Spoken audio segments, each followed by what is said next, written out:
Last podcast on the left is all about the facts. So when Southern New Hampshire University came on as a sponsor, it was time to do some research. Turns out they offer more than 200 online degree programs, and get this, criminal justice and psychology are some of the most popular. Classes have no set meeting times, and tuition rates are some of the lowest in the U.S. Want to learn even more about SNHU? Visit snhu.edu/last. Insurance isn't one size fits all. That's why drivers have trusted Progressive's Name Your Price tool for years. Just tell Progressive what you want to pay, and they'll show you coverage options that fit your budget. Visit Progressive.com to find a car insurance rate that works for you. Progressive Casualty Insurance Company and Affiliates. Price and coverage match limited by state law. There's no place to escape to. This is the last podcast. On the left. That's when the cannibalism started. What was that?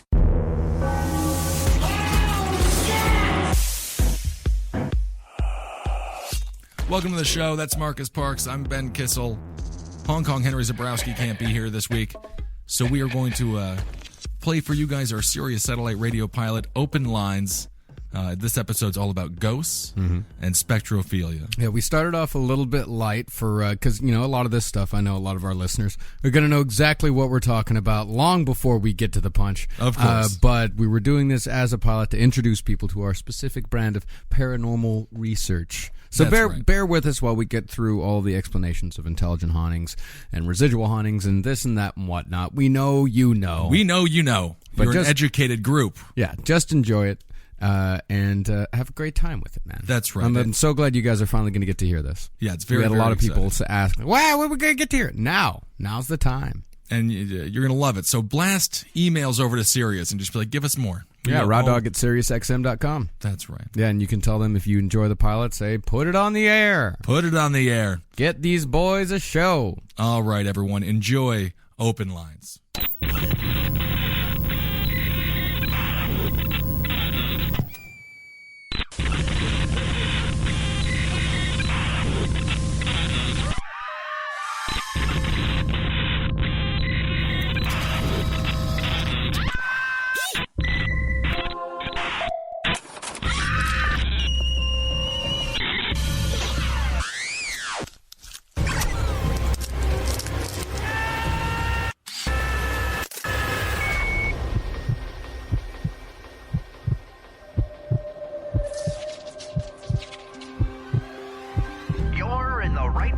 At the right time. This is Open Lines. Blasting out of the Mojave Desert like a Scirocco. Blazing across the land. Into your town. Into your home. Slamming into your radio like a supercharged nanoparticle of unobtainium.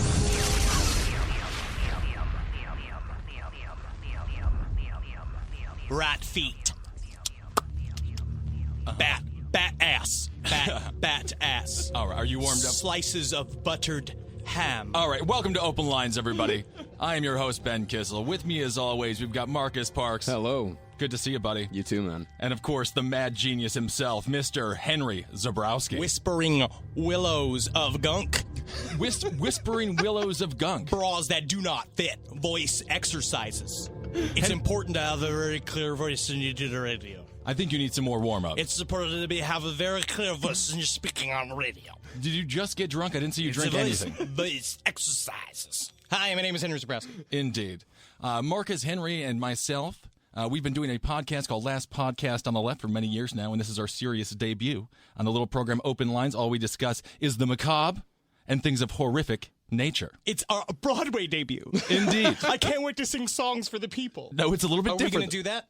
You could if you really wanted to. I had a dream.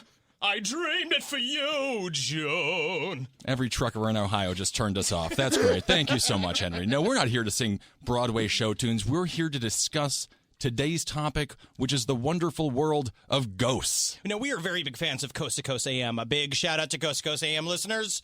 Shout out. I didn't hear the response. No, it's radio. But we love the open line format. We want to hear from you stories about ghosts and the macabre. That's right. And today we're covering ghosts and hauntings. Let's get started with a couple of different kinds of ghosts. Absolutely, because there's all types of ghosts, like there's all types of dogs. Right. I've also heard that there's 12 brands of pig. Well, there's multiple different sorts of pigs and dogs, but there's 2 specific kinds of ghosts. Absolutely. And so we're going to pepper it with some information to kind of get you familiar with how we do things around this joint. That's right. So let's start off, Marcus. What is the most powerful of all the ghosts? The most powerful Let's of all start with ghosts. the most powerful ghost. All right. Well, one of the biggest hauntings around are orbs. Now, okay. This is the thing about orbs, right? Is that you take pictures of people go out to like haunted houses and old barns, and they're trying to seduce old Becky, right? And Sure. Becky's 300 pounds. And you just got her out of the pickup, right? You bring your Polaroid camera so you can have a picture to take to show your friends you actually got with Becky. Absolutely. And you bring your favorite Diet Orange Crush to get her out there because it's her favorite syrupy drink to drink, right? By the way, please, when you do call in, let me know what you think about Diet Orange Crush, because I brought 2 into the studio today, and I have not heard the end of it. He's got 2 Diet Orange Crushes and a Diet Pepsi in front of him. It's like the dinner of an assistant manager at a JCPenney's. Well, I've got a good job, and I'm trying to keep it. I think, yes, absolutely. Becky's going to leave me if I don't make $65 a year. So people go and they're going to say, like, oh, let's take pictures of some ghosts. Let's go look for some ghosts. Let's get some fucking hard evidence, which is just, it's technically impossible because ghosts, we can't understand them. I don't know what they are. They're not hard. They're technically universal goop. Mm-hmm. So sometimes when people take pictures of ghosts, what happens is these orbs show up on the pictures. And a lot of times people want to say that it's dust particles that get caught in the air and then Sure. the light sort of bounces off of them. But I think that they're circle ghosts. Interesting. And what does a circle ghost do? Well, orbs are life forms that travel in groups and are believed to be the human soul or life force of those that once inhabited a physical body here on Earth. Psychics claim to talk to them on a regular basis, and ghost hunters encounter them quite frequently. So let's say Becky, she's a 300-pounder. In real life, you could argue she's sort of an orb. Let's say you kill her. Let's say you kill her when you're in this barn. It's technically possible for her to come back and then haunt the next group of kids who are trying to boink on the hay. She's caught in her bubble prison from now on. She's like, someone bring me my Fanta. Hey, come on, y'all. Where's my chicharrones? It sounds like she's living her perfect life. Absolutely. It just depends on how you're built in life normally. If you're built to stand the orb, then you can do it. Like, I can stand the orb. Right. Because you can't see on the radio and you don't know me personally, but I am a bit of a portly man. If you're at home right now and you're listening to this, and you have access to a computer, Google Henry Zebrowski. You could also... let them make their own opinions. Zebrowski. You totally fucked that up. Yeah, you misspelled it all over the place. You've known me for 7 years. But no, I've been told I look like a Hollywood version of what's his name, Dr. Robotnik. Yes, Yeah. indeed.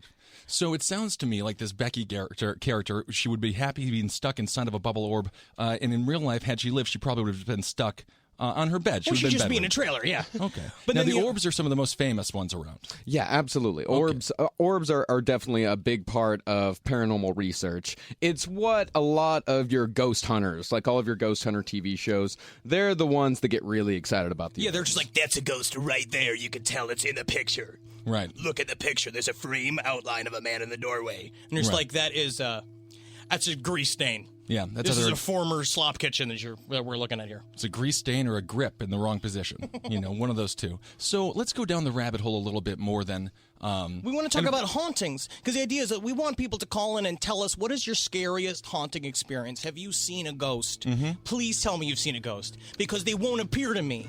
Because I want to see them so bad. I want to see a ghost. I want to get in my hands. I want to hug a ghost. But they never come. This is exactly what you do on OkCupid dates. It's like me with ladies. Right, and this is why they're terrified of you. Because the problem is that I always thought the best way to get a woman's confidence is to grip the edge of her skirt. Right.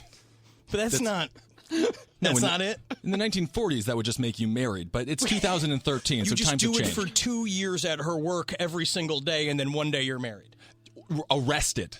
That's what the word you were looking for is arrested. But let's go through some of the more common types of hauntings. And then we'll take a phone call. Well, one of the most common types of hauntings is the residual haunting. That residual haunting activity occurs when something traumatic or stressful occurs, such as when your girl in the barn gets raped and murdered. Sure. I never said that Becky got raped. We were taking her on a date to a barn. Right. Oh, that was my thing. Oh, yes, that was. Okay, yeah. Well, negative energy is literally blasted into the atmosphere, causing the atmosphere to imprint or record the events. Such as in Hiroshima, when the atom bomb dropped and you had the shadow people on the walls. Don't be afraid that we mention Hiroshima, right? It won't be the last time. Will not be. It's also like the smell of burnt popcorn. Yeah. Or like living above an old Chinese restaurant. Yeah, it's those types of hauntings where you say you stay at an old hotel and they say, well, you know, every night at 3 a.m., old lady Winchester walks down the stairs. But if you wait a little while, she'll show you boobs. It'd be nice if she just cleaned up the damn place a little bit. That would be good. A nice cleaning ghost. Don't worry, the ghosts sometimes leave old boxes of General Tso's in here. That would be I think amazing. it may be some sort of comedian radio DJ, but it could also be a ghost. Well, residual activity can also be positive. Okay. Sometimes you'll have hauntings where you'll hear people having parties, you'll hear people laughing, having a good time. That's gonna be the saddest thing if you're all alone and you just sit alone in your apartment and there's a ghost party happening around you and it's like, oh man, nobody ever invites me to a real human party. I mean, I don't even know if you're invited to the ghost party. You're literally on the outside looking in. No, a ghost bouncer is like, you want a list? You want a list? That's right. I know Meredith. Meredith hasn't been alive for 200 years. Oh, my. I love Meredith very, very much. Okay, so you have some positive and negative ghost haunting experiences. So this is your residual ghost haunting situation. What's the other one? There's quite a few different kinds of them. There's also poltergeist activity. Okay. Poltergeist is my favorite because they'll flip up a skirt. And when does the poltergeist activity usually begin? Well, it's usually caused by an adolescent teenage girl going through puberty. Her menarche. Her menarche? I love this song. Henry is carouseling throughout the entire studio. Well, there are some people who argue that poltergeist activity is not actually paranormal, or it is not caused by ghosts, but is caused by certain psychic energies that people who are going through very stressful situations project out into the household. Well, that's also a very common thing for ghosts in general. People talk about that there may be actual entities called ghosts or sort of like intelligence that exists around us. Right. There's also a lot of science is coming out now that all ghosts are just sort of mental activity that get refracted into a space. So if you're a 13, or I guess 12, 11-year-old girl, you're going through your period. Life is very difficult. You hate your father, you hate your mother, you probably hate most of your girlfriends. Mommy don't like me. That's right. You're having a difficult time meeting boys. Why is my voice getting deeper? I thought I was supposed to sound more like a girl. You find out you're a hermaphrodite. I mean, things are very difficult for you. And then the last thing you need to top off this poop pie is a ghost haunting. We actually have a very beautiful friend of ours, Natalie Sanders. This is a shout out to Natalie Sanders, who experienced some very visceral poltergeist activity. I'll begin the story and then we'll take our first call. That sounds fantastic. Natalie experienced some very heavy poltergeist activity when she was living in an apartment in Bushwick, Brooklyn, where essentially she believed that her entire house was inhabited by a jealous female ghost. Okay. She was very beautiful, and I think she, at the time, she had many a paramour. Okay. And so they would come.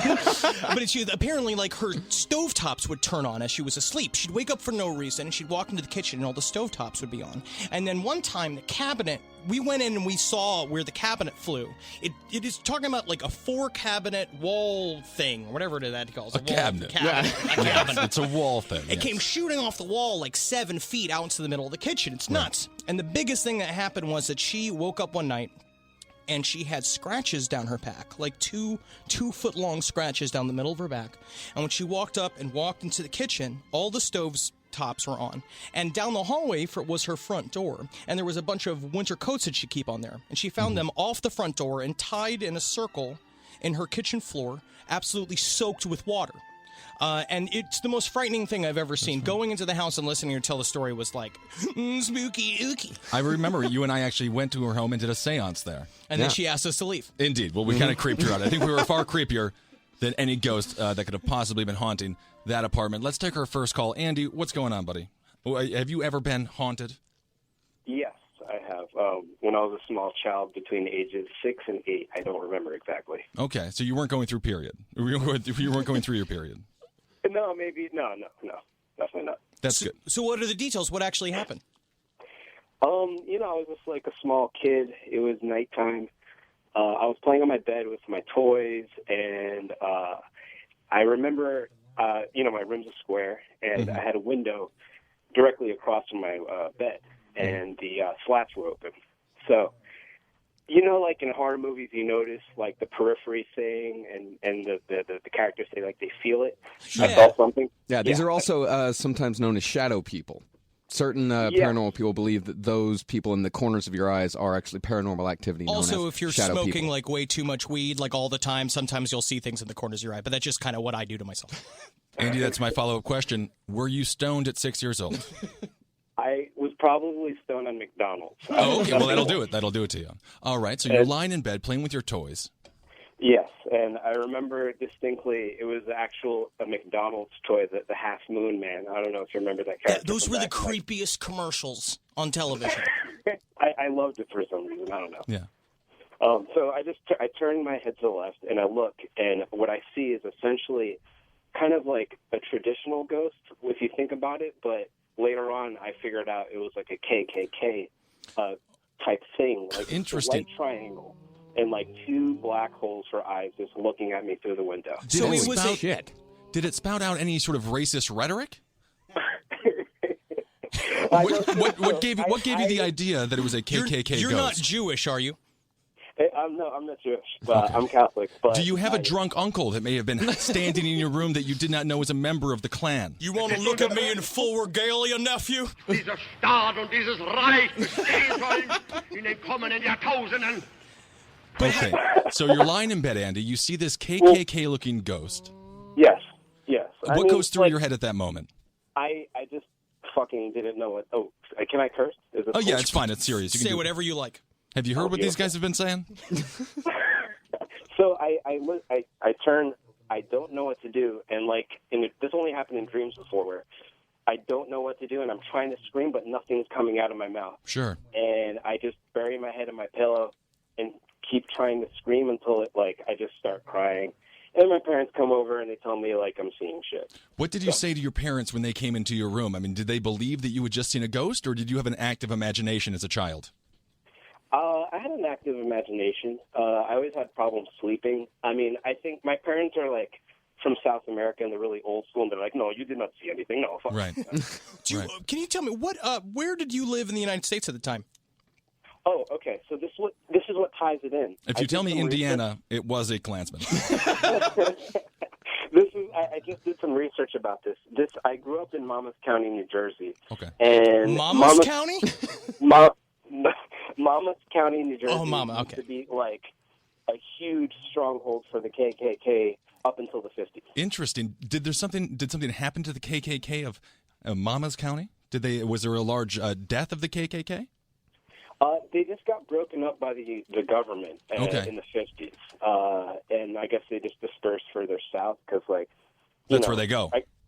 Exactly. I just grew up in a majority Italian and Jewish neighborhood. Well, actually, my dad used to go to I'm from New York in Queens. My dad used to go to a bar that used to have a back meeting hall that used to have a lot of sort of neo-Nazi meetings. In the back of it. I also don't know. I mean, we're Polish, so I feel like in the end we would just be naturally afraid of them. Yes, naturally. Yes. All right, Andy. So have you been visited again? Were you visited again as a child by any sort of Klansman ghost? No. I mean, I moved to Florida after that, and there were no ghosts, unfortunately, in Florida. Was this moment important enough in your life for you to change your philosophies? Do you still, I mean, obviously you believe in ghosts now. Did it help you choose a specific religion, or did you join the Klan? I love the outfit, so I decided to join the Klan. Yeah, makes me look like a ghost.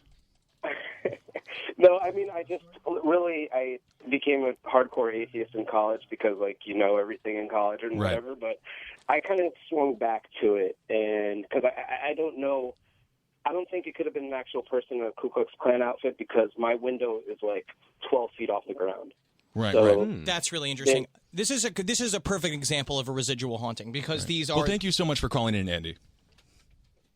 Yeah, that's a perfect example of a residual haunting. It's the negative energy that's drenched in an entire Monmouth County. Right. Monmouth. I thought it was Mama as well. It's Monmouth County. Monmouth County just sounds like a restaurant. Hey, come on down to Monmouth County. We got the best tomato balls you ever had in New Jersey. I mean, I would go to that county. I would live there in a heartbeat. And by the Ku way, Klux Klan costumes for rent. Monmouth County had a large KKK resort where they used to go and have retreats and events. They must have gotten so upset when the chlorine bleached them. I guess technically they would just get whiter. Yeah, they would actually very much enjoy that. Okay, so this is an example of a residual haunting. Very much so. Because if this haunting had reached through and sort of, if it had touched his genitals, that would have been more of an intelligent haunting. Sure. And that'll be something we're going to discuss a little bit later on in today's program, a little thing called spectrophilia. Let's see. Let's just take another call. We have, let's go to Dave in Minneapolis. Dave, what's your ghost story? What's up, guys? What's up, dude? I actually have a ghost story. I was in Kilkenny, Ireland in 2006. Okay. And it's a relatively sizable city in Ireland, just outside of Dublin. Mm-hmm. And I was up all night in Dublin and traveled over there and needed to take a nap, and I laid down. Does this music bring you back to that night? Oh, I hope you enjoy yourself here in Ireland. We've got all the finest white feet that you can get. Wow, white feet. We live in dirt huts. Is that what the Irish do? I think that might be a stereotype you're starting to create. Right, so you're in Ireland. You're hanging out. It actually, Ireland is exactly as you would imagine. Yeah. And I got to a bed and breakfast. Stereotype confirmed. Which is a very old town, and it was right across the street from a castle. And I was tired. I ate breakfast and decided to take a nap for a while. And I went to my room and laid down and fell asleep and kind of nodded off a little bit. And all of a sudden I started to hear noises as if I was out on the street, like car horns and like engines and stuff like that coming from the doorway. Right. And I look over at the doorway and I'm looking at the door and I'm still hearing the noises. And then I look at the foot of the bed and there's a large figure and it looked like heat coming off a grill. It looked like what coming off a grill? Like heat, like it was transparent, but like wavy air. People talk about that with shadow people occurrences, and also they talk about that with alien abductions as well. Mm-hmm. Okay. We might have a possible ghost or an alien situation. Or just another dirty uncle in the shadows of Ireland. Well, let's go with a ghost. There's no dirty uncles in Ireland. I haven't. I think that's where the dirty uncle was invented. Yeah, well, it's possible. It's possible. Oh, come here, nephew. I'll show you my shillelagh. I don't want to go see Uncle McDonnelly anymore, Mom. Okay, so I'm sorry. Tell your story. So you saw this sort of heat coming off of a shadowy figure on the end of your bed. It was a shadowy figure. It was very large, and it was maybe the shape of like Swamp Thing. Like it kind of came to a point at its head. And at no point you got blackout drunk in Ireland and brought a woman home that you don't remember. You're gonna marry me? I knew you're gonna take me back to the United States. Oh my! Make me the best bride in the world. Oh, his life has been miserable ever since. That's marriage. That's the true ghost. That's the real haunting. So you're staring at this ghost. How did it make you feel? What were you thinking? What was going through your mind? Well, I didn't really know what to think, and I was trying to figure out what it was, of course, and it had a sort of a personality to it, and I could feel that it was like an excited dog, like it was very like just excited. Was it a nervous type energy? No, it just was very. I guess you could say it was a nervous energy, and it was kind of happy and kind of like. Was it like that? Did it feel like that? Did it feel like a nice dog bark in there? It did feel like that. It felt very excited in just a very sort of innocent way. It just had a lot of excitement to it, and so did you attempt to engage the figure? No, I just stared at it. I had never experienced anything like that before, and I absolutely did not believe in ghosts beforehand.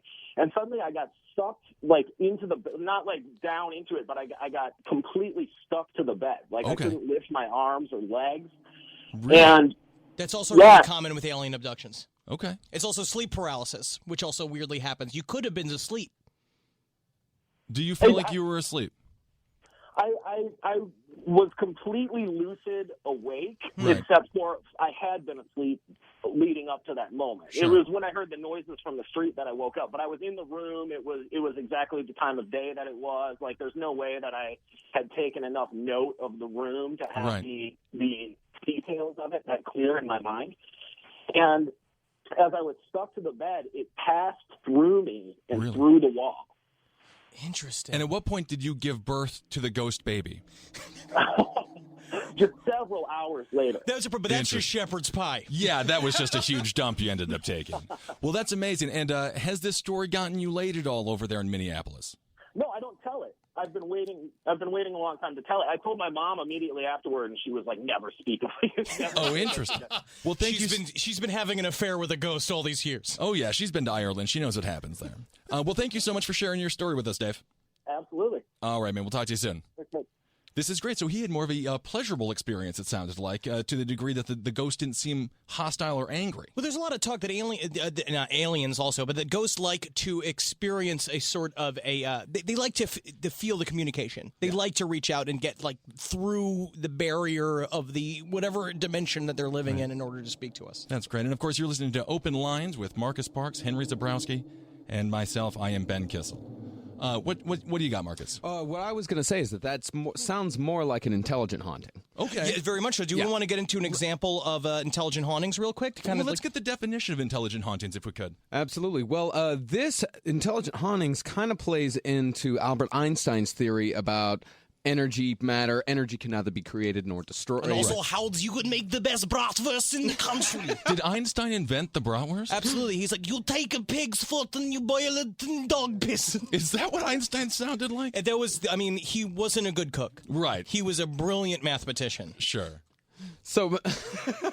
All right, so intelligent hauntings. So intelligent hauntings is, the theory behind that is that energy can neither be created nor destroyed. Sure. And there is, of course, a lot of electrical impulses going on in our bodies at any given time. The things that make us jerk around like a bunch of puppets on this spinning rock we call the planet Earth. Exactly. And there is, when we die, no one really knows why, but the human body loses 6 ounces. Okay. Yeah. So this is a proven scientific fact. This is a proven scientific fact. And this doesn't have anything to do with the fact that you tend to urinate yourself and go number 2 when you die? I think you definitely, you fart out the weight. It's farted out. They factor that into it. Okay, so they do factor that in. That's factored in. We seem to have caught all the fart that we could get out of this corpse. And it doesn't add up to 6 ounces. It's only 3. It is an interesting point that Henry makes, though. How does the spirit leave the body? I mean, it has 2 whole options, or 3, I suppose. I can't wait till I actually die and I just fucking shoot around the room like an deflated balloon. Yeah. I think that's exactly what's going to happen. That's what's going to happen to me tonight. Yeah. No, that'll just be a large... I had a lot of chicken vindaloo. No one wants to hear about it. So some say that thing that which leaves us is our soul or our aura. Okay. And those things can stick around in the physical world and communicate with us in either a positive or a negative way. Yes, fantastic. And so within intelligent hauntings, these are creatures or entities that want to reach out to us and are affecting our environment, and they have a personality, and they're doing stuff to us. Okay. They're the fiddlers. The fiddlers, if you will. Yeah. Fascinating. So, let's take another call. Absolutely. Yeah. Let's go to, I don't have a name here on my screen. It just says trucker. And I must say, I always love truckers. My father was a truck driver for CCX, and he worked overnight. So it's always nice to speak with my dad. Is this going to be you? I hope it is. All right. Trucker with a ghost story. What do you got for us, buddy? Am I on? Yes, you are. How you doing? Good. How are you, man? Good. I would say my name is Brian, and it's not trucker with a ghost story, but I drive a lot, so I'm on the road with the truckers all the time. All right. Fantastic. Where are you calling from, Brian? Right now I'm in Socorro, New Mexico, washing my windshield. High off peyote. Do you see roving tribes of Indian women just walking along the highway in New Mexico? You know what? I've actually seen that. Not Indian women, but in Sierra Vista, Arizona. Okay. In the White Pink, or in the White Mountains, which is just outside of Interstate 10 off of Highway 90. There was a set of mountains that you would every once in a while see spirits dancing on top of the mountains. Oh, fantastic. But anyways, the reason I'm calling you Yes.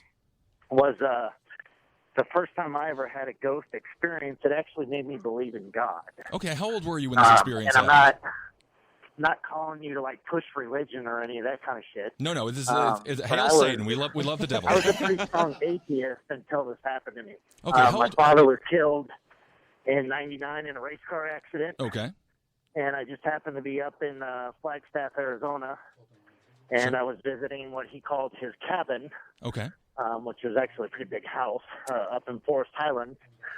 But it's about 2 o'clock in the morning, and I hadn't been smoking pot or doing shrooms or anything like that. Mm-hmm. But did Just you wish that you had visiting the place where my dad spent so much time at? Okay. And I'm laying in my bed in my room, and I can't really sleep anyways. And the house is pitch black. You know, I'm always one of those people who like turns off all the lights and that kind of stuff. Right. And, you're a responsible man. You're a conservationist. Yeah. You know, I yell at my cousin all the time because he can't turn the damn lights off in the house. I agree. But anyway, laying there and I see a light come on in the house. Okay.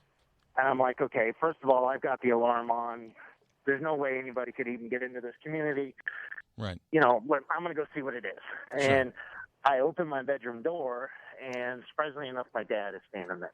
Really? Clear as day. It wasn't, Is it like possible that your father faked his own death, went back to get some bags, and then he didn't realize that you were going to be there that weekend? Maybe he was just trying to leave the family there. Yeah, who knows? I struggled, you know, when my dad died pretty bad. Of course. When he died, I started banging every hooker I could find. And I can't wait for my father to die. I hope I have a similar reaction. The problem is you just lived that life as a comedian already without the excuse. Yeah, that's true. Yeah, and I was smoking it all and snorting it all, and you know, just having a rough time in life. And, of course, and had no faith or any of that kind of shit. But it's a very traumatic experience. So you're at the cabin there. You see your father. What goes through your mind? Well, it scares the shit out of me. Of course. And I mean, it was like an actual person standing in front of me. It was not some bright light. It wasn't like a transparent figure. It was a person. It was my dad standing there. Did you attempt Did you attempt to touch the ghost at all? No. I said, "Holy fuck!" I slammed the door. I grabbed my bag. I open up the door again. House is pitch black. Wow. So interesting. I run out of the house. I get my truck. I drive all the way back down to Phoenix. Oh, my. And the next day, I tell my stepmom what had happened. She calls the security guard up in Forest Highlands, says, "Hey, go check on the house."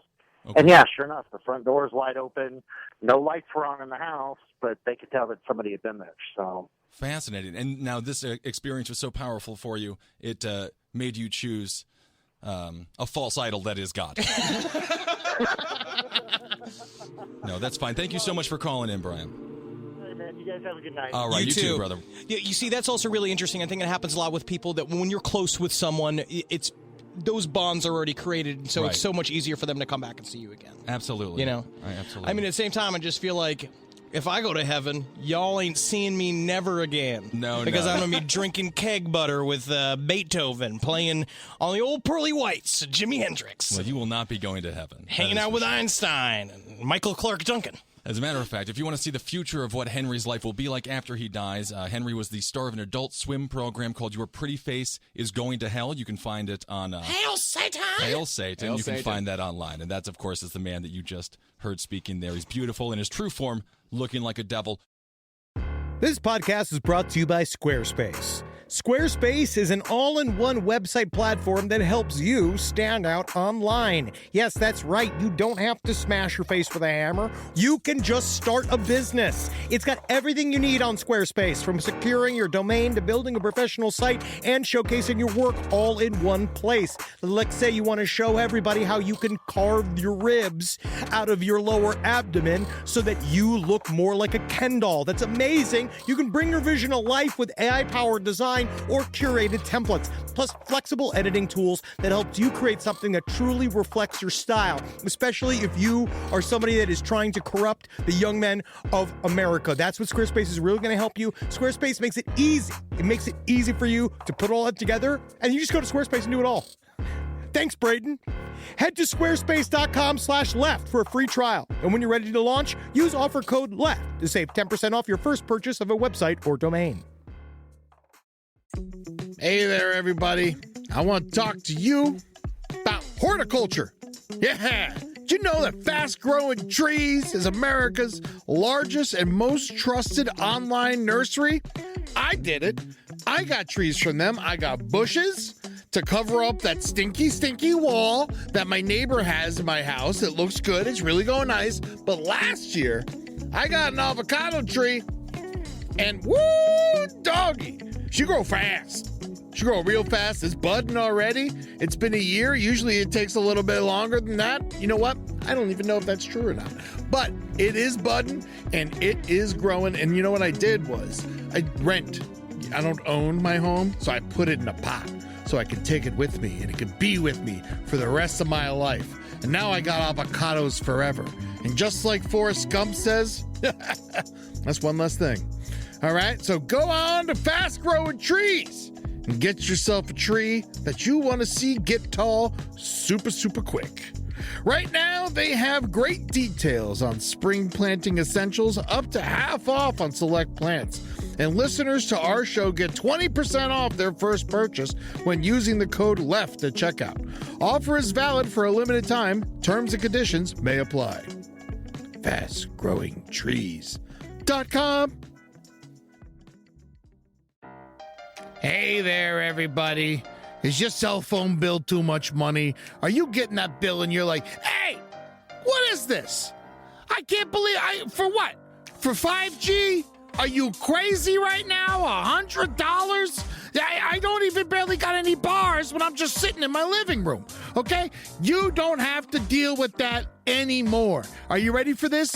$15 a month. That's right, $15 a month on Mint Mobile. Yeah, baby. Get their wireless plan because they're just sitting there on the T-Mobile 5G network and it's just $15. Your whole life, you're just paying all this money every month. You're like, why? Where's it going? It's going to these phone companies that are robbing you. So go to Mint Mobile. Let them help you talk to your mom. So get your new wireless plan for just $15 a month. Go to mintmobile.com/LPOTL. That's mintmobile.com/LPOTL. Cut your wireless bill to $15 a month at mintmobile.com/LPOTL. That's it. There's no catch. Upfront payment of $45 for 3 months, $90 for 6 months, $180 for 12 months. Plan required, $15 per month equivalent. Taxes and fees extra. Initial plan term only. Greater than 50 gigabytes may slow when the network is busy. Includes up to 20 gigabytes hotspot. Capable device required. Availability, speed, and coverage varies. See mintmobile.com. It's summertime, baby. And you know what that means. You're going to go to Quince and you're going to get yourself some new clothes.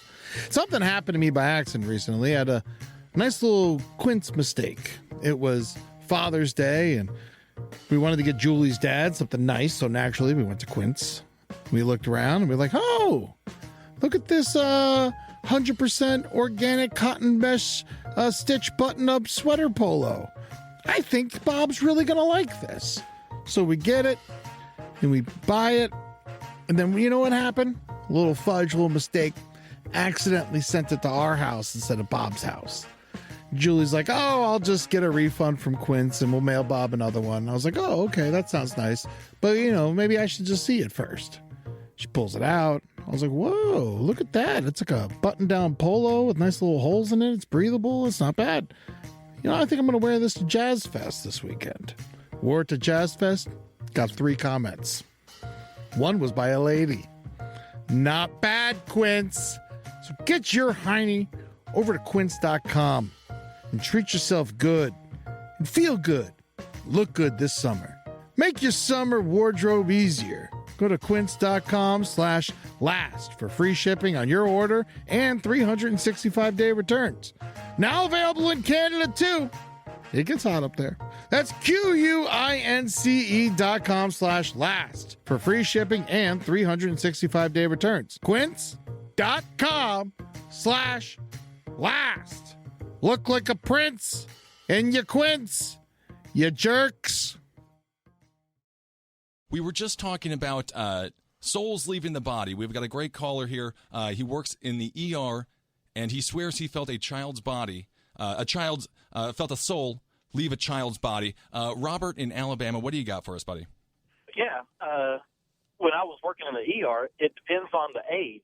Usually the younger the person that would die with us, we could actually feel something move right past us. Really interesting. Yeah, exactly. We had a young teenager who was we were working on feverishly to try to save him. Okay. And I was standing next to another nurse. The doctor was across from us. Mm-hmm. And all of us, and we were almost shoulder to shoulder because, there's not a lot of room there. So all of a sudden, we felt like someone walked between us.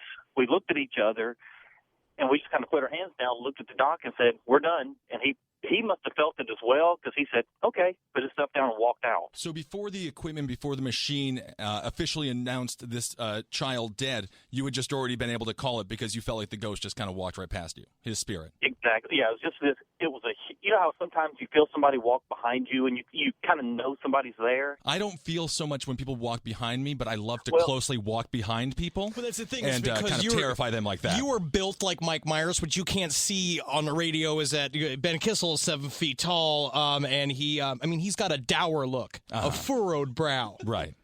I'm 6'7", which is the exact size of Michael Myers. So how many times have you felt a soul leave a person's body? I would have to say, and you can call it a soul or an energy, but Sure. I would have to say about 10 times. God, I also worked in the ICU. Okay. So between the two places, we have a lot of people die there, and it's just amazing what happened. Now I'm working in nursing homes, so I changed. Oh, so no one's dying. No one's dying. They're up partying all night. Is it just comfortable? Do you just enjoy being the most youthful man in a room? The most alive person there? I can do 3 push-ups, and I'm more fit than anyone. Yeah, exactly. Well, that's what I should go to the nursing home once a week just to feel good about myself. I just feel like if there was like an old woman like in there while the ghosts pass, she's like there with like a weed pipe, like trying to suck it up, like. Hey, I tell you what, you'd be shocked at what these folks have done. They'll know what they tell you. You know, they're hiding. Grandma's hiding. Oh, I know. But grandmothers are. I'm sorry. yeah. Continue on, Robert. Oh, well, I was going to make another funny thing about them was these old men come in on their walkers, and I don't know what about them or what about the Pacific War, World War II, but every one of them was the boxing champion in 1945 in the Pacific. Well, there could have only been one. I mean, that's the thing. The lies these old people make up. They're malicious, terrible people. You mean to tell me I can't fuck anymore? I know for a goddamn fact you brought a woman in here I could pummel her with my big fat sack of nuts. Didn't you lose your nuts in the war, Grandpa? Well, thank you so much for calling in, Robert. Yeah, you bet. We'll talk to you soon. I got nuts like big sacks of rice. Really? Yeah, you come over here, it's like a bunch of gravel in there. You want to touch them, little girl? Interesting. So do you think that when Robert called, he seemed to really put an emphasis on youth when it came to the soul leaving the body? I mean, does the soul or the spirit or the energy, do you think if you die at an older age, when you die, the energy is going to be slightly less? Absolutely, yeah. It's like when you ejaculate when you're 80, and it's like... Is that what it's like? Yeah, it's just... But it's that's what it sounds like? That's what it sounds like. But the thing is, this is what we're talking about with poltergeist activity, is that it happens with young people because the psychic energy built around their internal organs, their menage, shooting through their system, that the environment changes a lot more. There's a lot more energy there. Okay. Yeah. I mean, I'm no expert. No, yeah. It's like, you know how when the older you get, the more your soul dies and the light goes out of your eyes? Proof. Scientific proof right there. Is it weird it makes me hard? No, everyone's got different things that stroke their bean. It is. I did like the point though about old people. They're malicious human beings. I was with my grandmother at her nursing home. A very they got nice big place. knuckles and they grab at your knees. They're stronger than we could ever be. I'm eating lunch with my grandmother, and she looks around the room at all the old couples, and she just points. When she dies, I'm going to have sex with him. When she dies, I'm going to have sex with him. I'm like, Grandmother, you're wishing these women dead. And she's like, yes. Yes. And then I will have sex with her. Yeah, pretty much. She might be. All right. Well, let's get a story here from Ed in Brooklyn. Ed, what do you got for us, buddy? Hey, guys. What's going on? What's up, dude?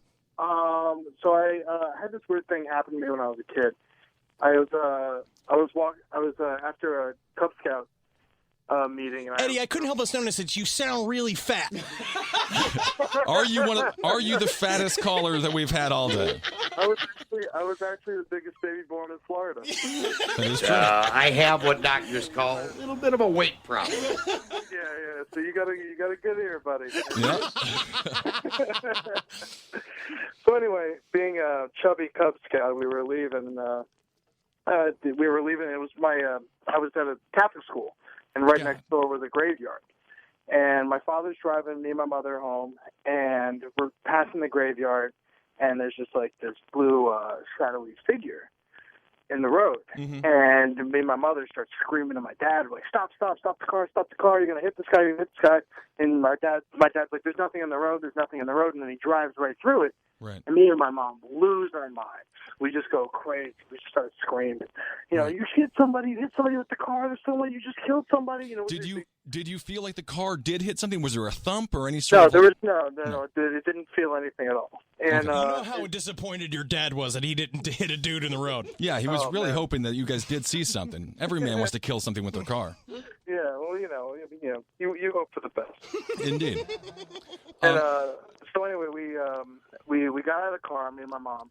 And my dad, we got out of the car. We look around. There's nothing there, and we're freaking out. We're like, we know you did something. We're calling out. People are passing us. It's crazy, and there's nothing there. Your dad just peels the car out of there, and you just leave and you guys are just left on the side of the road. Well, what happened was, as soon as we got back in the car, we started driving away, and then I don't know how, but the locks on the car. I mean, it could just be some weird thing that happened, just randomly coincidence. But the locks in the car just started going up and down like crazy, like madhouse, just up and down, up and down, up and down, up and down. And then it stopped, and we went home, and we just never talked about it again. Right. And fast forward years later, I'm in high school now, and I'm driving by the same graveyard with my buddy Tim. And we're driving by the graveyard, and I never told him the story. We've never talked about it. It's just, it never came up. And it doesn't sound like you guys were very close friends. Well, you don't really talk about, things that are, slightly embarrassing, or, that's why it's good to call in here and be anonymous. Right. And, so I never told him about the story, and we're driving, and he's like, stop, you're going to hit somebody. I didn't see nothing. I drove right through. Same thing happened. He's like, you hit someone. In my mind, I'm freaking out because I know exactly where I am. Like 5 years, 7 years later. Yeah, just flying back through your brain like shoom, shoom, shoom, shoom, shoom. So you're driving this time, much like your father was driving the last time, and now the person in the passenger seat sees the similar blue shadowy image. Yeah, exactly. That's how I knew it. That's how I knew he was telling the truth. But I asked him, I was like, what'd you see? It was like this blue, shadow, the dude in the shadow, and I was like, bro, let's get out of here. And then I just told him the story, and we freaked out. That's interesting. And then you ripped crazy bongs. No, not yet. I was 2 years early. And was that the last time that you were that you had seen a ghost, or did it follow you throughout life? No, it happened a lot to me. Weird things happen a lot. That's the most. That's the one that sticks out the most. I had a house that I lived in Boca Raton, Florida. Okay. And which is already filled with pre-death people. Indeed. Yes, absolutely. And the house, it was always a brand new house. Right. But it was somehow it was always something going on. There was things weren't where you put them. I mean, everyone makes mistakes. Right. But things weren't where you put them, and like doors would shut, and I'd walk in the kitchen and the cabinets would be open, and like there'd be random people banging on the doors. Sometimes I had this one instance where I was on my phone with my buddy, and there was a bang at the door, real loud, and I was like, I opened the door, no one's there. And there's like a screen there. It's hard to get in and out without me catching you. Right. And so I was just like, is that you? You messing around with me? He's like, no, I just managed no. you running through the house as well, going like, come here. Yeah, I let it in probably. Yeah, that's for sure. And then so I'm like freaking out. I'm talking to him on the phone. I'm like, I don't know what's going on, man. Let me hang up, figure out what's going on. Someone's messing with me. And then just then when I hang up the phone, I look at the sliding doors, and there's absolutely nothing there. And, 'cause obviously you could see through them. Right. And the doors start shaking. They just start violently shaking and banging, and I lost my mind. I just left the house. Oh, yeah. And then...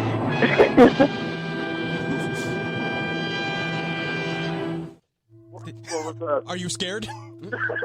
That's great. So you just bolted on out of there, right? Well, that's what was that noise? That was a dun dun dun. I believe that was. Is that right? Did I do it right? So then you just left the house, and that was it.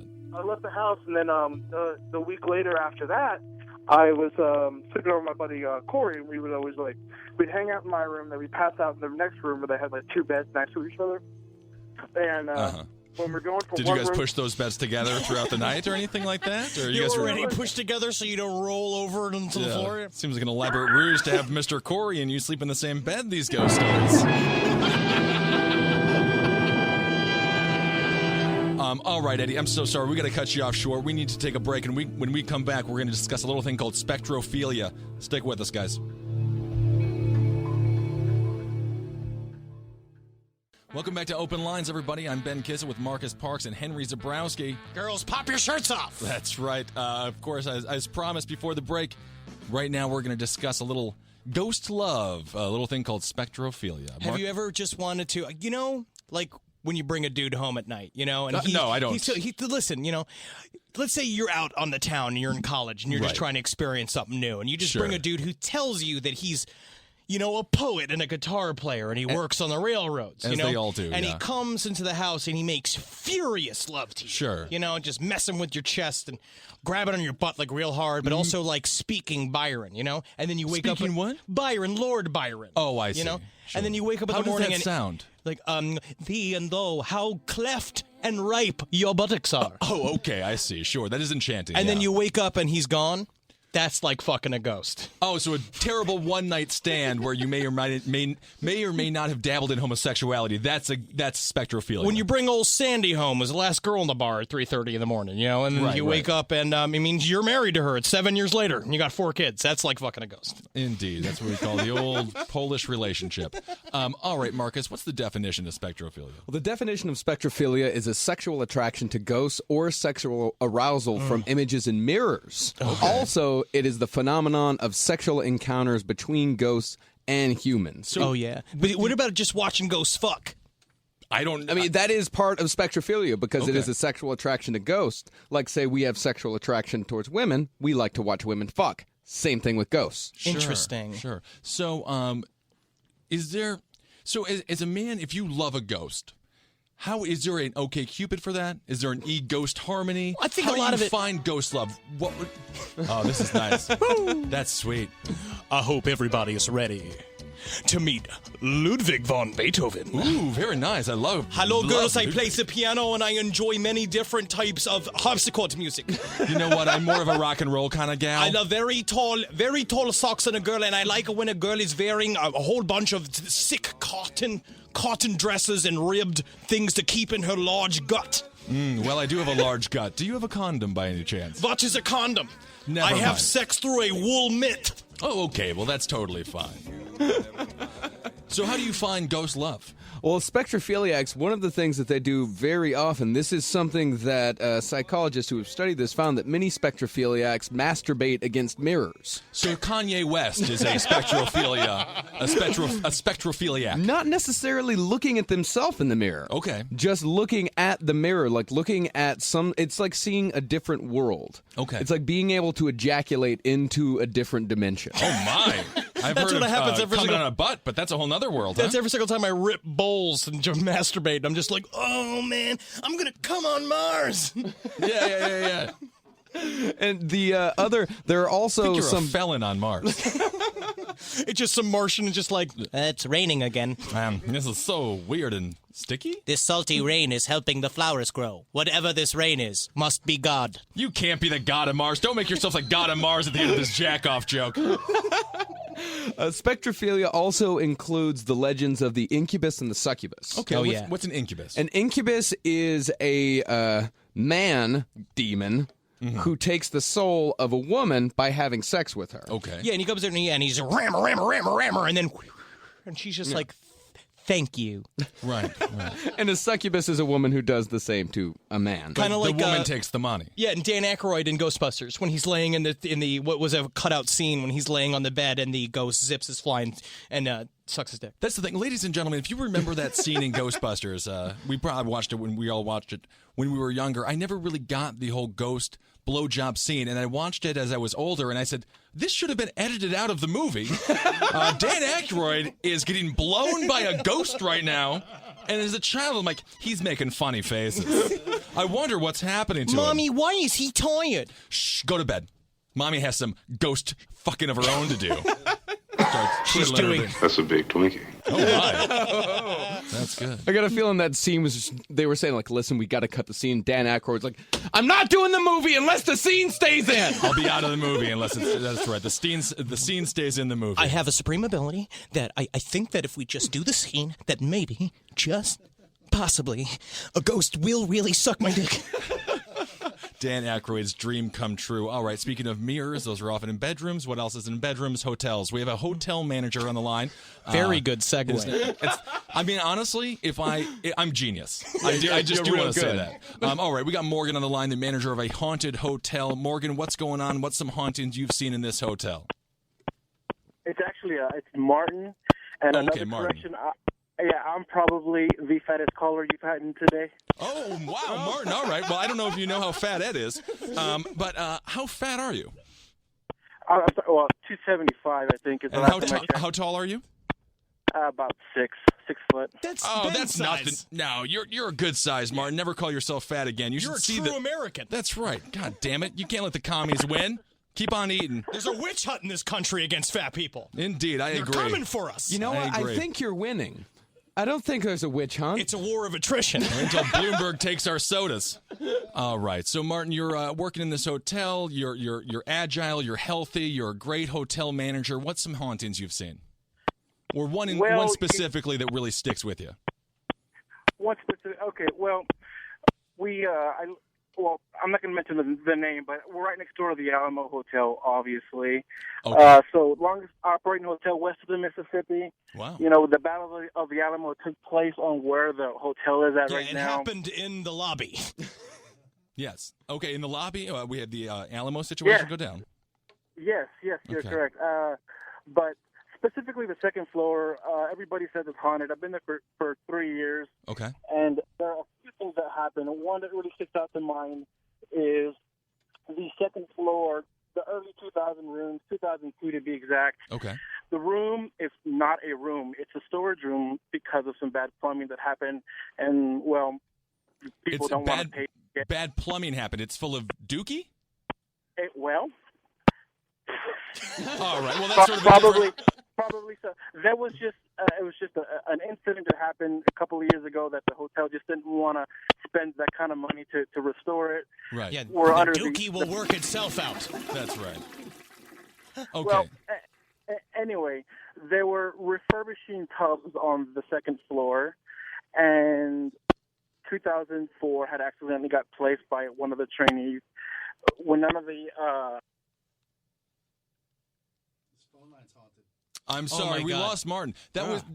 Did that play through the beeping sound there? That was Martin's phone line. Yes, definitely a haunting situation. We lost him. I think he's calling from one of those World War II, like behind enemy line phones. It is a good possibility that Martin himself was a ghost and is not real, and you can tell when people call from the netherworld. Did we fucking just blow the lid off of ghost evidence? I think we did. And what greater name for a ghost than Martin?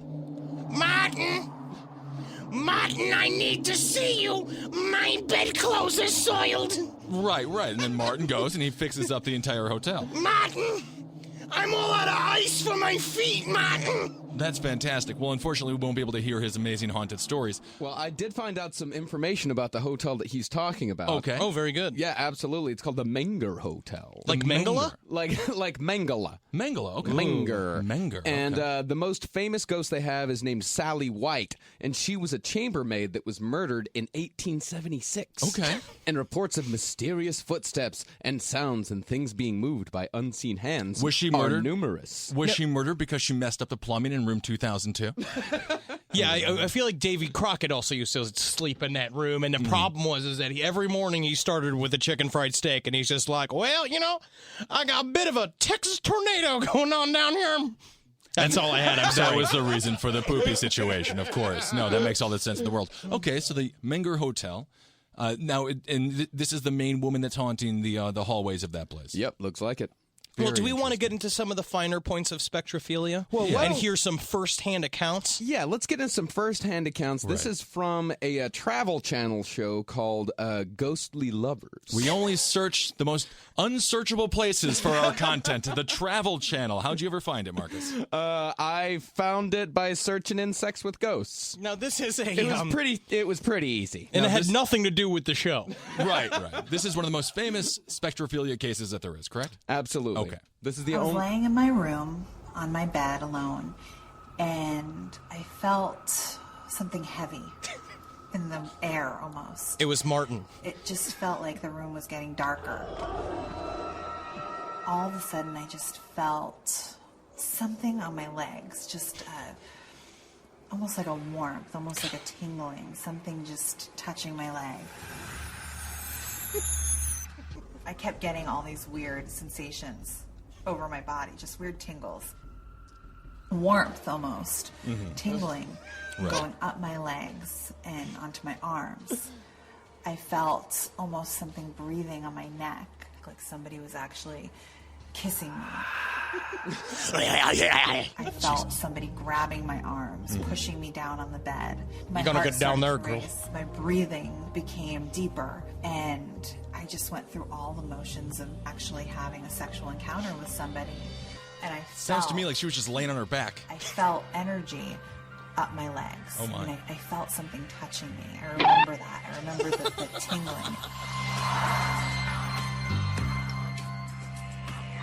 It's so hard to explain unless you've experienced, because it's through your whole body, and it's a warmth that comes almost from the inside out, and you feel sensations on your skin and inside and through your body, and you feel just almost encompassed in this Ghostjism. warm, loving energy. God, I wish women would describe having sex with me like that. No, That's it's always for just damn being sure. like, well, the Bigfoot man came and laid Right. on me, and he gave about 4 pushes, and then he fell asleep. So. Yeah, he was drunk. It was about 2 o'clock in the morning. He texted me and told me he was outside, so I let him in, and then I don't think he's going to text again. 'Cause he's an animal. All God, right, well, what happened to her? What actually happened to her? I think that she just had an orgasm as she slept, or perhaps a ghost was having sex with her. I mean, who knows? Either way, it seems like a very pleasurable experience. The one thing that I noticed that was different about sleeping with a ghost is that when normally I'm with Bruce, he's keeps his hat and his shoes on. Oh, interesting. And that ghost, I mean, it was just romantic how he took off all his clothes. How And he did took he the time to touch my legs, which is nice. So he takes his shoes off, takes his pants off, his underwear off, and then he puts his shoes back on? Mostly it's really in a hurry. Oh, It's I mostly see. like in computer centers of libraries. I see. That's Okay. mostly where we hit. Oh, very interesting. And All right. by the way, this video, there is a woman telling the story, and then there is a reenactment done. Right. And if you look at the video, it's the same woman. Well, I think that she just pitched this story to the producers of Ghost Lovers. She's Right. just like, I know I normally only do this sort of reenacting actings for you guys, but I have an amazing story about how ghosts give me an orgasm. Well, you've got our attention. I think we're going to let you talk about it. Let Brandy do it. Whatever. Well, Brandy's my girlfriend, and she's going to do whatever she wants as long as I'm in charge of Ghost Lovers. All right. She's on the show. It's a great saucy It's story. going to be an empire. I think there was 7 Ghost Lovers episodes. Right? Because I think that's all there was. Definitely. I think there was 35 cases of people fucking ghosts. And at this point, I'd love to hear one person have a story saying that they fucked a ghost. Indeed. If you've had a sexual situation with a ghost, please call in. But let's right now go to a story from Dave in Oregon. Dave, what's going on? Hey guys, how you going? Good. How are you doing? I'm cracking up over the whole spectrophilia thing. Yeah. It's pretty great. Have you ever felt sexually enticed by a ghost? No, sir. But the last story that was pretty good. Okay, If you had a wet dream or what the deal was. Have you ever made a woman feel that way? Yeah. I think we've got ourselves a liar on the line. I don't know if we can believe that you've seen a ghost if you're lying about you pleasuring a woman. No. All right, Dave. So what's your story? Well, I've been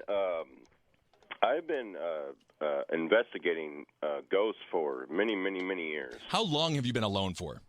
How long? I've been married for 18 years. We technically so all that's- have girlfriends, and that's why I've been alone. Anyway, Exactly. Yeah. You took the joke right out of my mouth. Thank you. Right. And I've been investigating. When I was 16, I had a very cool ghost encounter, which is why I've been investigating. Fantastic. Ever since then. Okay. What happened when you were 16? Well, me and my mom moved into this place, and when we moved in, it was kind of like weird. Like you got a weird vibe, just kind of weird in there. Right. And That's a sure sign of a residual haunting. Okay.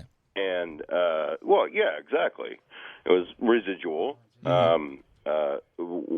I had a touch lamp in my room. Okay. And this thing would and I'd wake up in the middle of the night and this thing would just be going off and on, off and on, off and on. And Rapidly, this would be happening. And I told my mom, there's something wrong with my touch lamp. I got to get a new one. Mm-hmm. So I got a new one, and it would do the same thing. And then I'd be in the kitchen above my bedroom, and I would hear people walking around, footsteps. And I'm like, what the fuck is that? Right. I don't even, what is that? And I go up there, there's nobody there. Okay, whatever, because I didn't believe in ghosts then. And then one night, I turned my lights off, I got into bed, and my bedroom door opened. It actually physically opened, and this thing came into my room. Okay. And at that night, I was by myself in the place. There was nobody there. How were you feeling? What was going through your brain when that happened? Well, I thought it was, it was like a woman wearing a nightgown. I thought maybe it was my mom or something. Sure. It was dark. The door opened. This thing came in. It stood at the end of my bed and looked at me. And I picked my head up and kind of looked at her like, okay, whatever. How did it look at you? Was it inquisitive? Was it like I couldn't see a face. It was black. Okay. And then it turned around and left the room, the door shut. And I thought it was my mom. So I sat up thinking she might have come home early or something. Right. So I sat up and I'm like, hello? And I get no response. And I'm like, well, what the fuck? Right. You're going to come in my room, look right at me, and not say a damn word. Yeah, in So full, I'm, all black pissed face, off. minstrel I'm show all attire. pissed off, so I get out of bed, and I open the door. I go looking through the house. Well, what the hell? I go, nobody's there. And I realized it was kind of like, holy shit. I just saw a ghost. And from that point on... how did that change your life, Dave? Well, it changed it because when I told my friends about it the next day, nobody believed me. Mm-hmm. They thought I was crazy. Like, oh, you didn't see it. I'm like, no, it was a ghost. Looking back on, I'm like, no, it wasn't even walking. It was floating. And they're like, no, dude, you're just crazy. And I'm like, no, I fucking saw it. So I have been doing my best in my time and I ghost hunt all the time. Well, do you have a company that you ghost hunt for? Is there a title that you want to give? No, I do it on my own. So Dave's Ghost Hunting Company. Yeah. All right, everybody. If you live in the Oregon area and you feel like you're being haunted, call up Dave's Ghost Hunting Company, and he will solve all of your ghost problems. I just love the fact all that right, so thank many you so people... much for calling, Dave. So many people have ghost stories, and I feel like that's why it's a phenomenon. It's definitely, I mean, of course, it's old as time. Everyone's talked about ghosts. There's something else to the universe besides what we just physically normally experience, except, especially when you're smoking crazy dubes. I mean, I just think that helps you see that shit. I agree. All right, obviously, we're on the topic of spectrophilia. We have our first female caller, and I'm being told she has fucked a ghost. So, Lisa, you're on the air. How are you? I'm good. How are you guys? Fantastic. So, where were you, and what happened when you had this ghost sexual encounter? Okay. First of all, I've actually had a haunting experience at the Menger Hotel. Really? So when that's what got me interested in the program. I just got in from the airport, got in my car, and I was like, oh, I know this hotel because we got haunted there. But it was a very strange experience. That's called a synchronicity, and that's actually very important to sort of ghost stories and ghost experiences. Like that shows that it's real. Well, you'll have to call back and discuss the Menger Hotel haunting, but let's get to the sweet, sexy ghost haunting. This was a very, very odd experience. And first how old were you? I was probably 28. Okay. And I'm 48 now. So you were a supple 28 years old. And I'm still a supple 48-year-old. But I love you. Anyway, I was a young mom. Okay. And I'll preface this with saying that I've always, as a kid and all my life, I've always had some of this sort of, this strange experiences with ghost spirits. Sure. See things, hear things. But, I always kind of blew it off because I knew if I talked too much about it, my mother would make me go see the priest. And, Oh, you never want to see the priest. That's never it. go see the priest. Never see the priest. So you're the devil and all this stuff. So I'm laying in bed. Okay. I'm having this dream, and it was a pseudo-sexual dream. Sure. And I felt very pinned down, Mm-hmm. like just, and not in control of my body. And everybody has those little moments when they're waking up where they have like an out-of-body experience, or sometimes you don't feel like you're quite there. You've engaged It's more yet. just a hope and a dream that I'm not me. It's like, maybe I want to go and be somebody fun today. Exactly. So I'm laying there, and I realized I am having full-on sex. There it is. And I thought, okay, my son of a bitch husband has got me in my sleep. So He was celibate, so it could not be your husband. It can only be a ghost. Well, it could have been my husband, but so now I'm awake. But your husband was not a very good lover. He was okay, but Okay, so That's a deeper story The sex you were having was just so unbelievably amazing. it was unbelievable, and I was just like, oh my God, what the hell's going on? So I Did you woke actually up feel the pressure as if a ghost penis was going inside you? Yeah, everything. I Wow. was having sex. Okay. And it was great. It was great sex. I had, there were hands gripping me. Right. There was a body laying on top of me. I was actually had moved my body into the missionary position. Oh, wow. So I opened my eyes, and I can see a shape on me, but then I can't move. I can't move my hands. I can't move my legs. I am being moved. And how many orgasms have you had at this point? At least one, because that's what woke me up. Fantastic. Oh, If I could wake up with an orgasm every single day, I wouldn't be so grumpy in the morning. I'll tell you that. Though, but the problem is that the male orgasm is just bleh, and it's done. Yeah, that's true. Okay, so you have one orgasm. You're being controlled. I'm waking up, and I'm like, okay, maybe I can get into this. But then I look over next to me, and my husband is there. Wow. And he's next to me. And I am being done. I mean, I'm being screwed by this, whatever this thing is. And was it 50 Shades of Grey type sex? It was kind of like it holds you down. But Right. what I could discern of the body on me was a very handsome, man. Wow. And a very good-looking man. And he was looking at me, and it was smiling.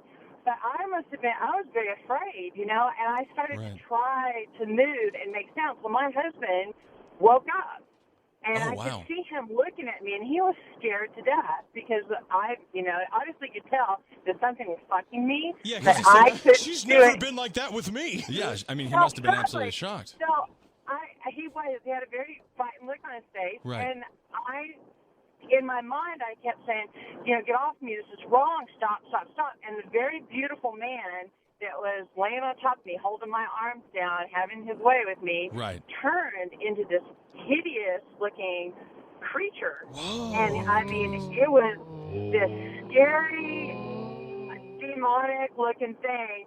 And I could not get a scream out. And I was fighting inside of my body. I was like, wake up and go, scream at this thing. So all sexual pleasure is gone now. This is just sheer terror. At this point, I realized that this is a raid, right? Right. And so I scream, finally get this god awful scream out, and this thing goes away. Wow. And my husband, You ruined it for him. I did. He was like, I was enjoying watching it. He did not see the shape of the thing, but he could see the fear in my eyes. Right. And he picked me up, grabbed me, and he held me, and he said, "Are you okay? Are you okay?" And he said, God be with us, God be with us. He didn't know what to say. He's not a religious guy. Right. But he was praying, and I burst out in tears, and I told him what was happening to me and everything. And this was a very physical thing because there were marks on my body. And what kind of marks were there? Handprints and things like that? Handprints. There were handprints on my body, and there were bruises on my hip bones because this Amazing. thing was pounding the hell out of me. Right. It was really going to town on you. This is what you would call textbook incubus. Absolutely, and it's also it's very similar to tales that they say back in the day about wizards that would shoot their bodies, like astral project themselves onto unknowing little girls in sort of like the Crucible Amazing. era. Awesome. Well, thank you so much for calling, Lisa. All right. I mean, I know it wasn't a hilarious story, but No, it was very intense. That's what this show is all about. This show is all about true ghost hauntings and paranormal activity and things like that. And please call back when we record or when we're I'll on try again. the Banger one sometime. Yes. Okay. Well, Y'all we're have a excited. great night. You Bye. as well, Lisa. Thank you for calling in. Well, this is amazing. I mean, I feel like I love the radio. It's a fantastic first episode. We'll definitely be back. And this has been Open Line with Marcus Parks, Henry Zabrowski. I am Ben Kissel. Absolutely. Do we want to end it with the song, the very special song? If you want to get a ghost lover tonight, sure. Someone to take you and sweetly hold you down and caress your hair and suck on your belly button. I'm not really sure. I think that, yeah. Lay down in your bathtub, spark a J. That's right. And play this song. That's right. And of course, check out our podcast. It's called Last Podcast on the Left. We have hours and hours and hours of great entertainment for you to listen to. 83 episodes. Our latest episode is all about secret societies, including the Bilderberg Group and the wonderful things they do at their retreat, Bohemian Grove. Fantastic. They mostly fuck each other. They mostly fuck each other. All right, Open Lines.